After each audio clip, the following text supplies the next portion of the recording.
Ja'far came forward and, kissing the earth before her, said, "O lady, we are merchants from Tiberias. We reached Baghdad 10 days ago and sold our merchandise and took up our lodging at the Khan of the merchants.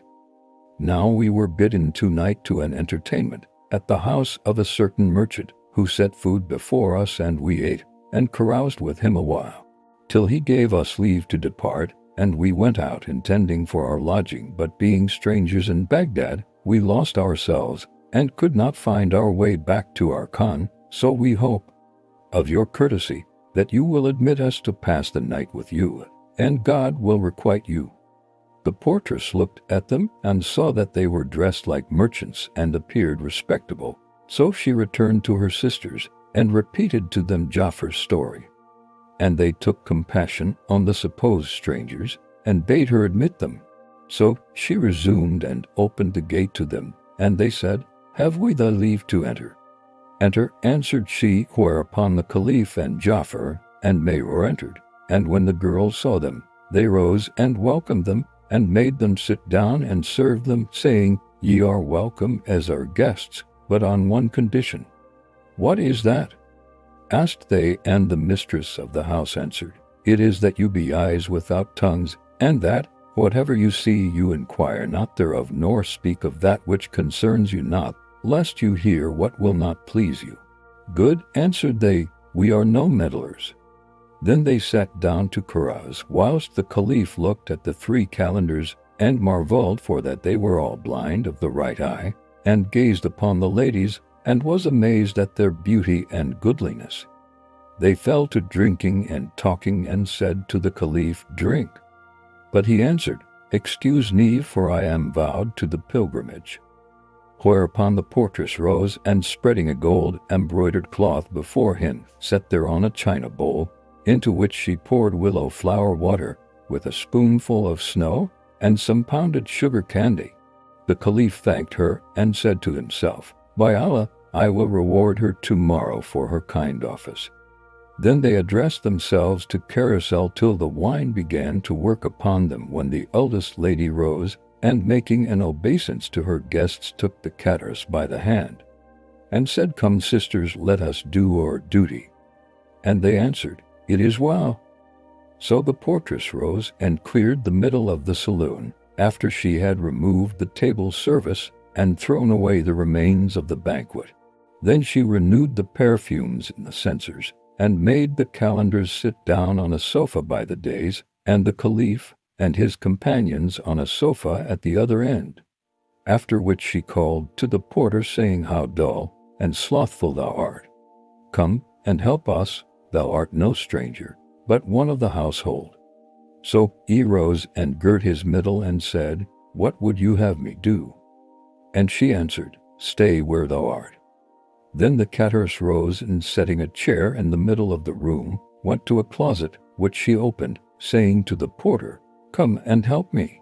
So he went to her, and she brought out 2 black bitches, with chains round their necks, and gave them to him, saying, "Take them." So he took them and carried them to the middle of the saloon, whereupon the mistress of the house tucked up her sleeves, and taking a whip, said to the porter, "Bring me one of the bitches." So he brought it to her by the chain, and the bitch wept, and shook its head at the damsel, who brought the whip down on it, whilst the porter held it by the chain. The bitch howled and whined, but the lady ceased not to beat it till her arm was tired, when she threw away the whip, and pressing the bitch to her bosom, kissed it on the head, and wiped away its tears. Then she said to the porter, "Take it back and bring the other." He did as she bade him, and she did with the second bitch as she had done with the first. The Caliph's mind was troubled at her doings, and his breast contracted, and he could not restrain his impatience to know the meaning of all this. So he winked to Ja'far to ask, but the latter turned and signed to him as who should say, "Be silent. This is no time for impertinent curiosity." Then said the portress to the mistress of the house, "O my lady, rise and go up to thy place, that I in turn may do my part." "It is well," answered she, and went up and sat down on the couch of juniper wood at the upper end of the dais, whilst the portress sat down on a chair and said to the cateress, "Do what thou hast to do." So the latter rose and go into a closet, brought out a bag of yellow satin, with cords of green silk and tassels of gold, and came and sat down before the portress. Then she opened the bag and took out a lute, which she tuned, and sang the following verses, accompanying herself on the lute. "Thou art my wish, thou art my end, and in thy presence, O my friend, there is for me abiding joy. Thine absence sets my heart aflame for thee distraught. With thee possessed, thou reignest ever in my breast, nor in the love I bear to thee is there for me reproach or shame. Life's veil for me was torn apart, when love get hold upon my heart, for love still rends the veils in twain and brings dishonor on fair fame. The cloak of sickness I did on, and straight my fault appeared and shone. Since that my heart made choice of thee, and love and longing on me came, my eyes are ever wet with tears, and all my secret thought appears. When with my tears tumultuous flow exhales the secret of thy name. Heal thou my pains, for thou to me art both disease and remedy. Yet him, whose cure is in thy hand, affliction shall forever claim. Thy glances set my heart on fire. Slay me with swords of my desire. How many, truly, of the best have fallen beneath love's sword of flame? Yet may I not from passion cease, nor in forgetting seek release, for love's my comfort, pride and law, public and private, I the same. Blessed eyes that have of thee their fill, and look upon thee at their will. Of my own unforced intent, the slave of passion I became. When the portress heard this foursome song, she cried out, "Alas, alas, alas!" and tore her clothes and fell down in a swoon. And the caliph saw on her body the marks of beating with rods and whips, and wondered greatly. Then the cateress rose and sprinkled water upon her, and brought her a fresh dress, and put it on her. When the company saw this, their minds were troubled, for they understood not the reason of these things. And the caliph said to Ja'far, "Didst thou not see the marks of beating with rods upon the girl's body? I cannot keep silence nor be at rest, except I come at the truth of all this, and know the story of this damsel and the two bitches." "O my lord," answered Ja'far, "they made it a condition with us that we should not speak of what concerns us not, under pain of hearing what should not please us."